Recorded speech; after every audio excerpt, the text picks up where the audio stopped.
Hello everyone and welcome to another episode of Deutsch Donnerstag. So today I decided to do a film review of one of the films featured in the DEFA Film Festival, which is an online film festival sponsored by the Goethe-Institut. This film I feel is relevant not only to our generation, but also as an interesting study into a communist film or socialist films.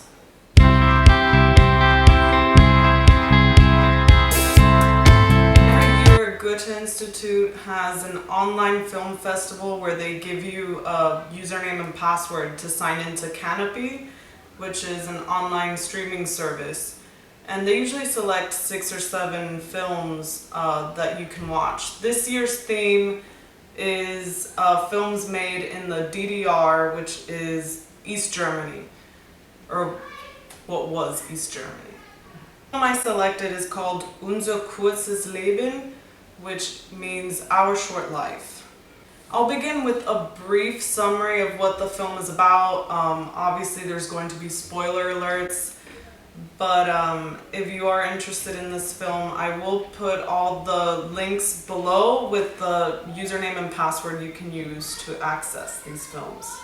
Unser Kurzes Leben is a film that is based on a best-selling novel from 1974. The film itself was released in 1980, but the book was called Franziska Linkerhand and it was published in 1974. It was a bestseller in both East and West Germany. So the film Unser Kurzes Leben follows the main character Franziska Linkerhand, who is an architecture student. She's on her 3rd divorce. She's 26 years old. That's where the storyline opens. She's an architecture student and she's apparently very promising. And she feels that she needs a new challenge. She has a divorce from her husband, who's an alcoholic, from what you can tell in the films. Maybe the book is different. I haven't read it. So Franziska Linkerhand decides to move to Neustadt, which is like a smaller town, and she works for a construction company that's mostly focusing on big housing projects. So basically like council estates. And she thinks that what she wants is some sort of challenge, but the thing is that when she arrives, she thinks that she could maybe try new things. She's dreaming about building this ideal city with movie theaters and restaurants and shopping centers and all of that. But her boss tells her on her first day that basically she's not here to experiment, you're here to work. And right now our projects have to do with housing. So forget whatever spreading your wings or whatever you think you're going to accomplish here. So she sort of, I guess, gets her wings clipped from that moment, but she continues to challenge her boss. So she posts these plans on the walls of great cities, and she quotes Marx, or what she thinks was Karl Marx. It ended up being Mumford. She succeeds in organizing a competition that her co-workers will help her design a new city and present it to the Combine. And her boss allows her to do this. And the interesting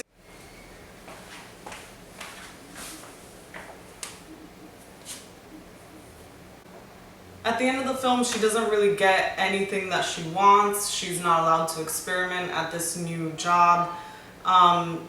She has a brief affair with someone that she meets in town who used to be a construction worker, or he used to be an architect. It's never made completely clear.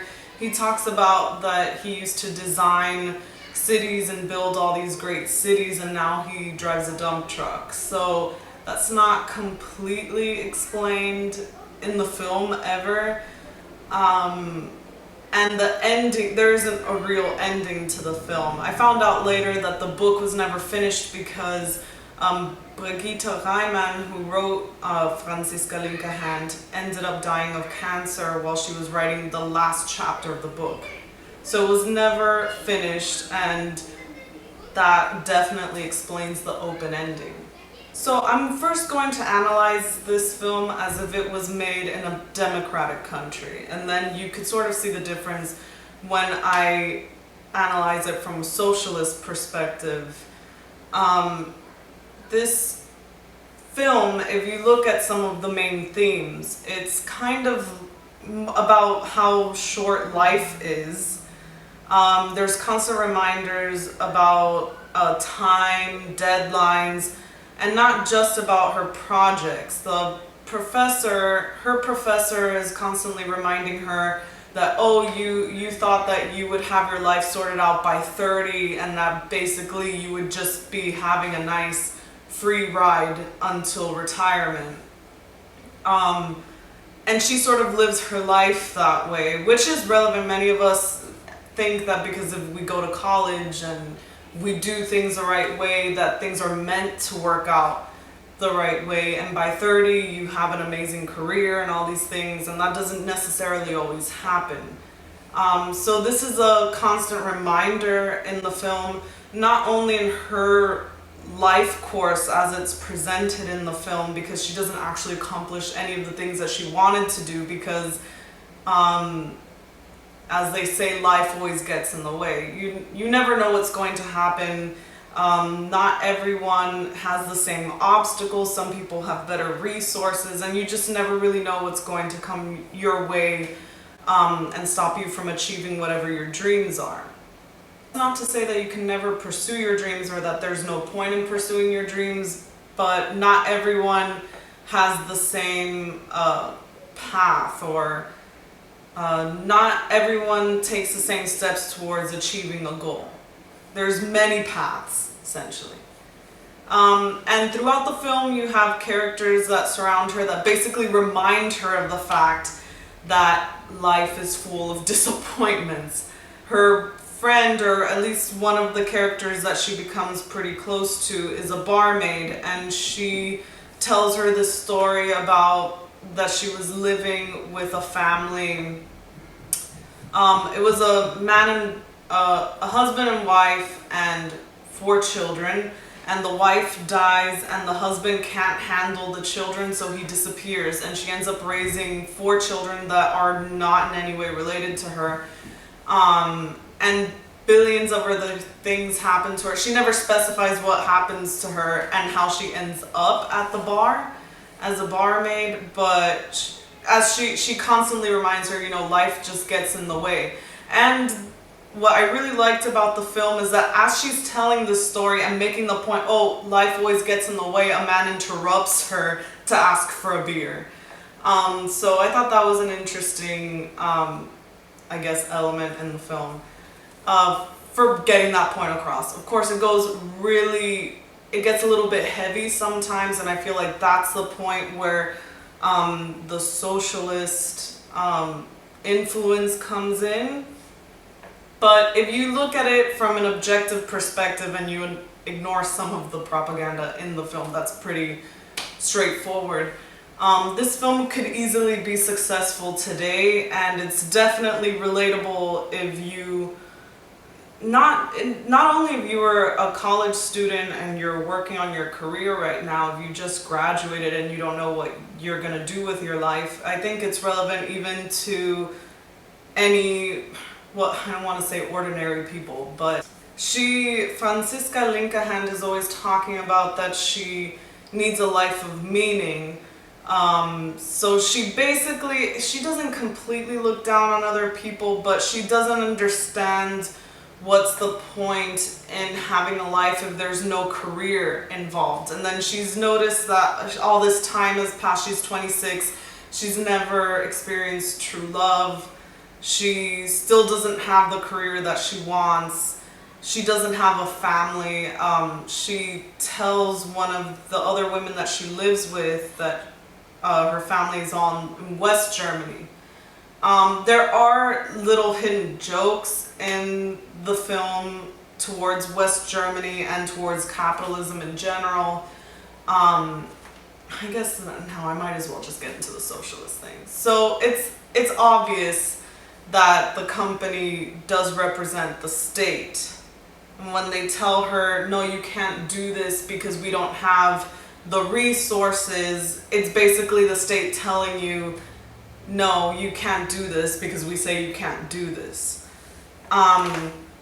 And it's kind of surprising that a lot of these challenges are presented in the film. I guess because what they do at the end is that she doesn't get anything that she wants. So I guess it's their way of making up for it being a fairly liberal film throughout. If you think about it, if you compare it to other socialist films, it is very liberal. She challenges the order a lot.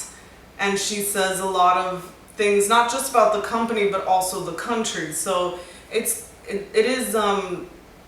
surprising that they allowed that kind of what would appear to be a liberalized film. But upon research, I found out that in the 70s there was a sort of cultural liberalization movement going on. This liberalization movement allowed a lot of female writers and just writers in general that were sort of speaking against the government.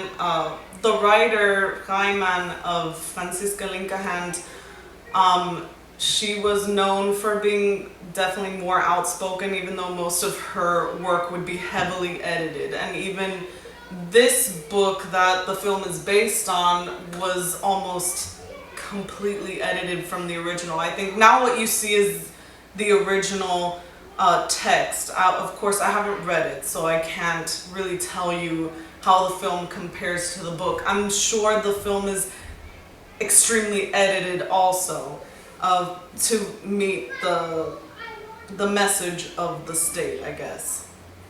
So Reimann had written many times in the 60s about how she felt towards the state. She said it was like a father that you challenge and you play pranks on, but ultimately you want him to accept you.